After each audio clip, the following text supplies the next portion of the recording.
अवस्था हो तो चंचलता रहती है। बालक कहीं शांति से नहीं बैठ सकता, यहाँ वहां घूमता ही रहता है। युवावस्था में भी थोड़ी चंचलता रहती है, लेकिन वृद्धावस्था में व्यक्ति एक बार के बैठ जाए तो जहां तक हाथ पकड़कर खड़े करने वाला कोई ना हो वही बैठा रहता है। और वृद्धावस्था में जो माँ बाप की सेवा करता है उसे माँ बाप का वारसा मिलता है।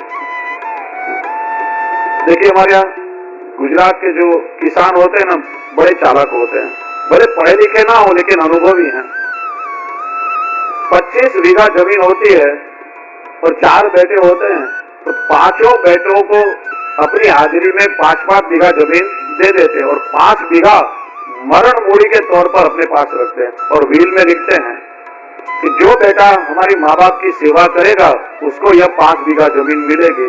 तो 5 बीघा जमीन की लालच में चारों बेटे माँ बाप की सेवा करते हैं। हमारे बड़े अफसर कहते थे कि अपनी हाजिरी में संतानों को सारी संपत्ति नहीं दे देनी चाहिए। यदि हमारी हाजिरी में हम संतान को सारी संपत्ति दे देंगे तो सब कुछ मिलने के बाद किसी को माँ बाप की आवश्यकता नहीं रहती है। गुजरात में जिसे मरण मूड़ी कहते हैं, हमारे बाद संतानों को ही मिलने वाला है ना, तो विल में लिखना चाहिए कि जो संतान माँ बाप की सेवा करेगा उसको हमारी संपत्ति मिलेगी। या तो बराबर व्यवस्था कीजिए, लेकिन हमारे बाद में, हमारी हयाती में, हमारी हाजिरी में सब कुछ बच्चों को दे दिया तो बाद में किसी को माँ बाप की आवश्यकता नहीं रहती। और वृद्धावस्था में जो माँ बाप की सेवा करता है उसको माँ बाप का वारसा मिलता है। गुजरात में आकर के भक्ति वृद्ध हुई है और गुजरातियों ने वृद्धावस्था में भक्ति की सेवा की, इसलिए भक्ति का समृद्ध वारसा इन गुजरातियों को मिला है। गुर्जरी जीर्णताम गता। भक्ति कहती है कि लौकिक में तो ऐसे होता है,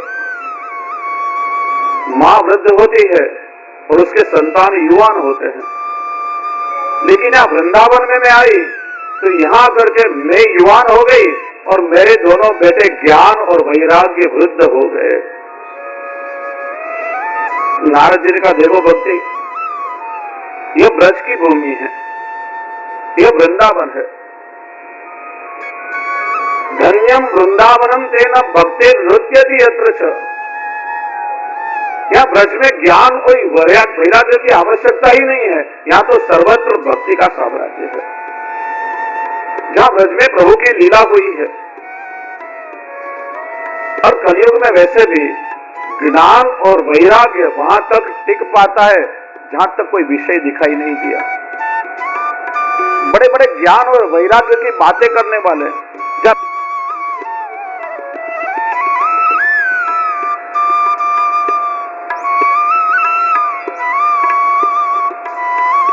बिल्ली को पाला और बिल्ली को ऐसा ट्रेंड किया कि प्रतिदिन सायंकाल गीता जी का पारायण करने के लिए बैठे तो बिल्ली उसके बगल में आकर के बैठ जाए और बिल्ली के सर पर एक दिया रखे और उस दिए के प्रकाश में सारा गीता जी का पारायण करे और बिल्ली आंखें मूंद करके बैठ जाए। प्रतिदिन का क्रम हो गया। धीरे धीरे सारे गांव में बिल्ली के बखान होने लगे। लगता है ये बिल्ली गए जन्म की बहुत बड़ी भक्त है। उसका मालिक जब गीता जी का पाठ करता है तो आंखें मूंद करके और सारी गीता जी को श्रवण करती है।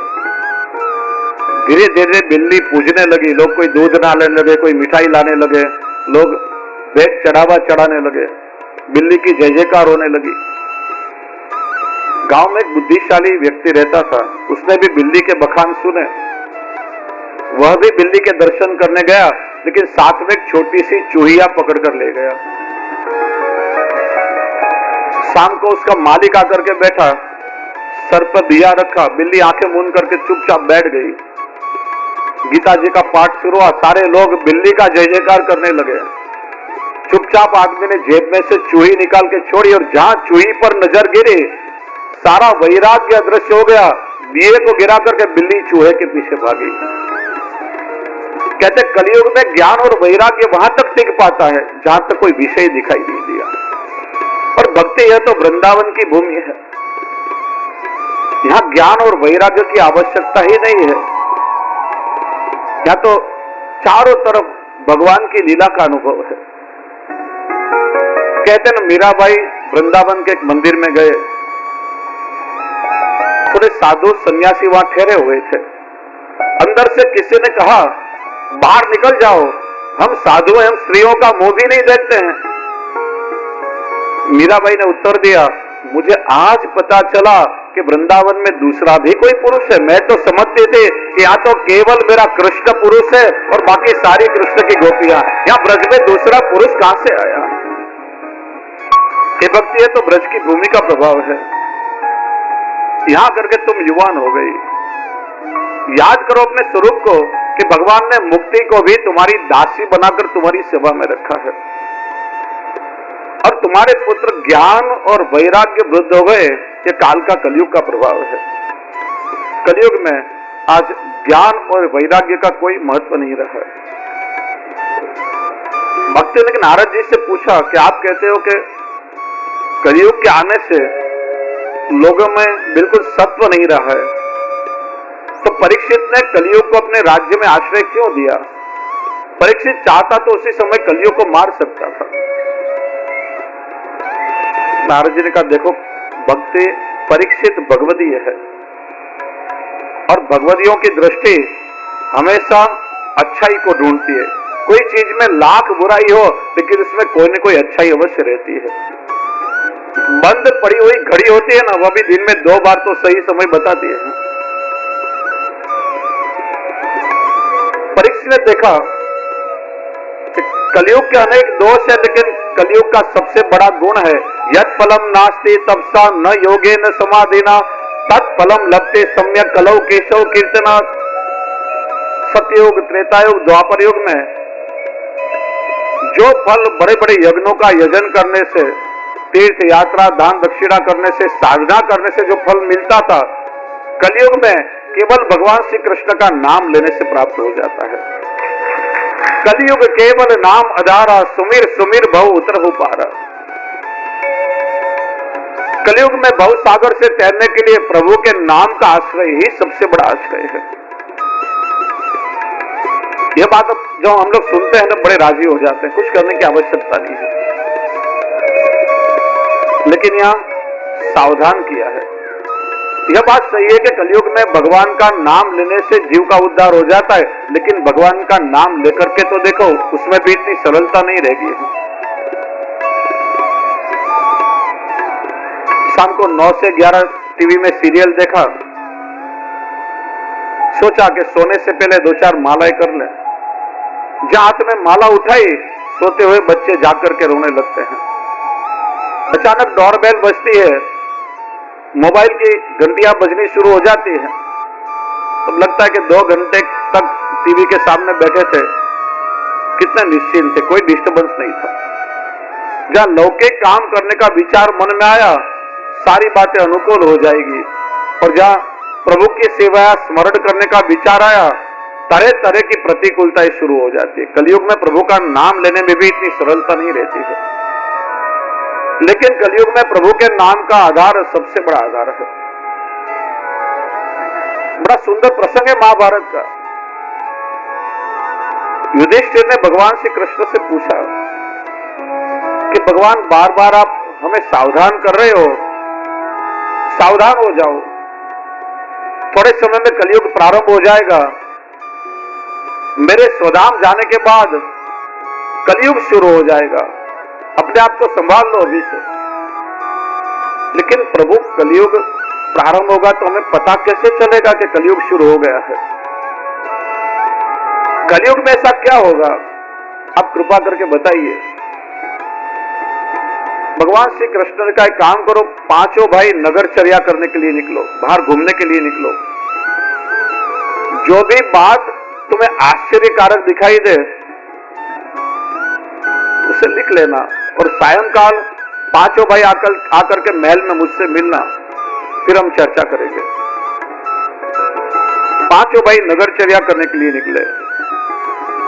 युधिष्ठिर जा रहे थे, उन्होंने देखा कि एक तालाब में 2 सूंड वाला एक हाथी पानी पी रहा था। एक सूंड से अपने हिस्से का पानी पी रहा था, और दूसरी सूंड से आसपास सारे लोगों का पानी वो अकेला ही पी लेता था, और किसी को पानी पीने ही ना दे। बड़ा आश्चर्य हुआ, ऐसा हाथी कभी देखा नहीं है, निश्चित इसमें कुछ राज होना चाहिए। भीम जा रहे थे, भीम ने देखा कि एक गाय अपने बछड़े को चाट रही थी, दुलार रही थी। पशु अपनी जीवा से अपने बच्चों को चाट करके दुलारते हैं। चाटते चाटते बछड़ा लहूलुहान हो गया, जमीन पर गिरा, अपने पैरों पर खड़ा भी ना रह सके, लेकिन फिर भी गाय उसे चाटना दुलारना बंद ही ना करे। भीम ने सोचा कैसे मां है, अपना बछड़ा जमीन पर पड़ा है, खड़ा भी नहीं हो सकता है, और फिर भी उसे प्यार करना बंद ही नहीं कर रही, लेकिन इसमें कुछ रहस्य होना चाहिए। अर्जुन जा रहे थे, अर्जुन ने देखा कि एक पक्षी आसमान में उड़ रहा था, एक पंख में से वेद के मंत्र निकल रहे थे और दूसरे पंख में से पुराण के श्लोक प्रकट हो रहे थे, लेकिन उसकी चोंच में से रक्त टपक रहा था। कैसा पक्षी है, पंखों में से वेद पुराण के श्लोक निकल रहे हैं और चोंच में से रक्त टपक रहा है, लेकिन इसका कुछ कारण होना चाहिए, ऐसा कभी देखा नहीं है।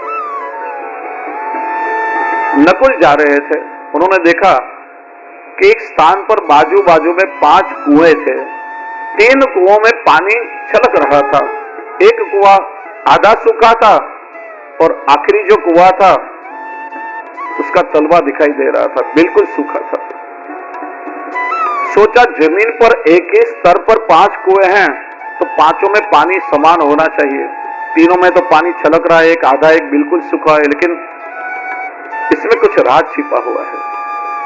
और अंत में सहदेव ने जाते हुए देखा कि पहाड़ पर से एक बहुत बड़ी विशाल शिला प्रचंड वेग से नीचे गिर रही थी, और गिरते गिरते रास्ते में छोटे मोटे पेड़ पौधे, झुग्गी झोपड़ियां, मकान, जो कुछ भी बीच में आए उससे पीसते हुए प्रचंड वेग से पहाड़ पर से गिर रही थी, और रास्ते में एक छोटा सा घास का तिनकाया उसके सामने रुक गई। उसे भी आश्चर्य हुआ। पांचों भाई नगरचर्या करके सायंकाल महल में भगवान श्री कृष्ण को मिलने आए। श्री कृष्ण ने पूछा, कहो क्या क्या आश्चर्य देखा?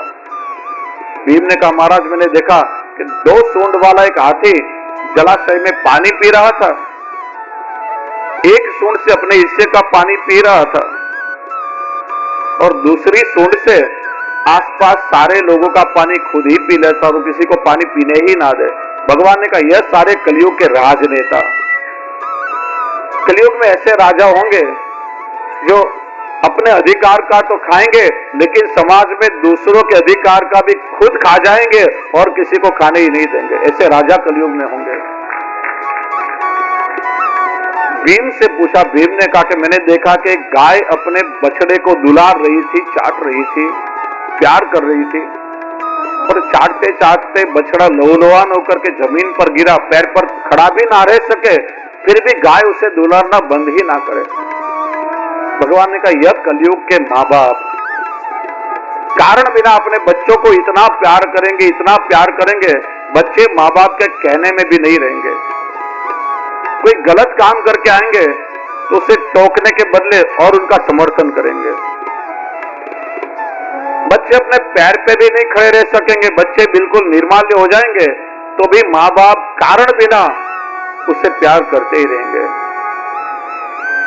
जिससे बच्चे कलयुग में असंस्कारी होंगे। और आजकल तो चल रहा है ना, आपको तो पता होगा ही, यूएसए में, यूके में, जरा सा हम बच्चों को डांटे, daddy I will call police, I will dial 10191, सीधा बोल देते हैं।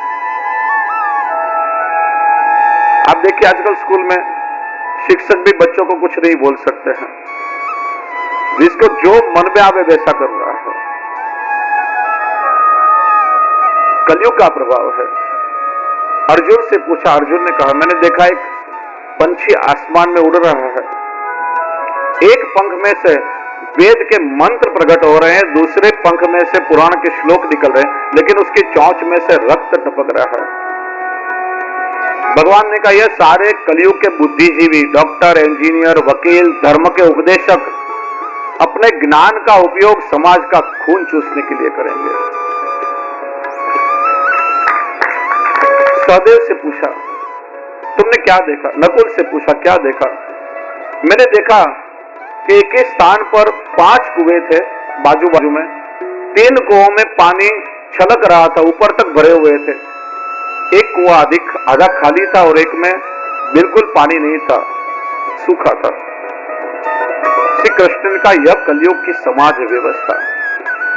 जिसके पास घर में धन होगा, संपत्ति होगी, संपत्ति छलक रही होगी, कहां रुपया खर्च करूं, मन में विचार आएगा।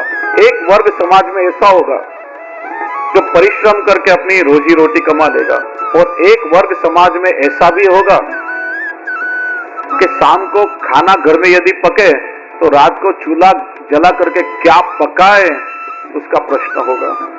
एक तरफ हाई राइज टावर होंगे और दूसरी ओर गरीबों की झुग्गियां होंगी। ऐसी असामान्य समाज व्यवस्था कलयुग में खड़ी होगी। और अंत में नकुल से पूछा, तुमने क्या देखा?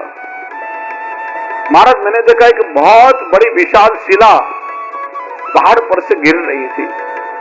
गिरते गिरते उसके बीच में जो कुछ भी आया सबको पीस डाला, लेकिन एक घास के तिनके के सामने आकर के खड़ी हो गई।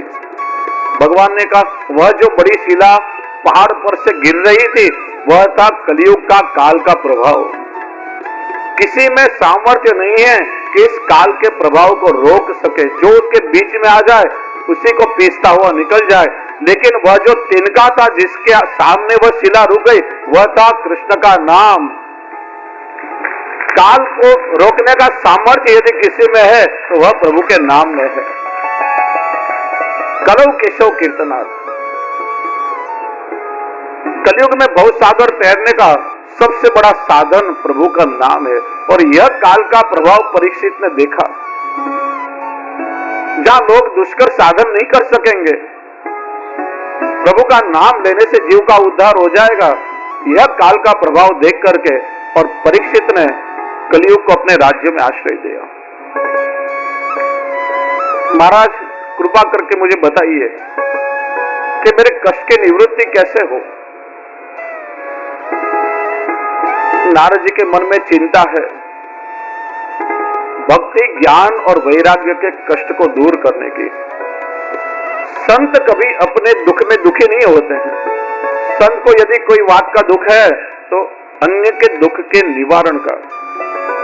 और सामने सनत कुमार मिले, सनत कुमार से चर्चा हुई। सनत कुमार के, नारद जी आप बिल्कुल चिंता मत कीजिए, भक्ति, ज्ञान और वैराग्य के दुख की निवृत्ति करने का उपाय पहले से ही यहाँ विद्यमान है। आप श्रीमद् भागवत जी की कथा का आयोजन कीजिए। जहां भागवत जी की कथा होगी, भक्ति, ज्ञान और वैराग्य के कष्ट की निवृत्ति हो जाएगी।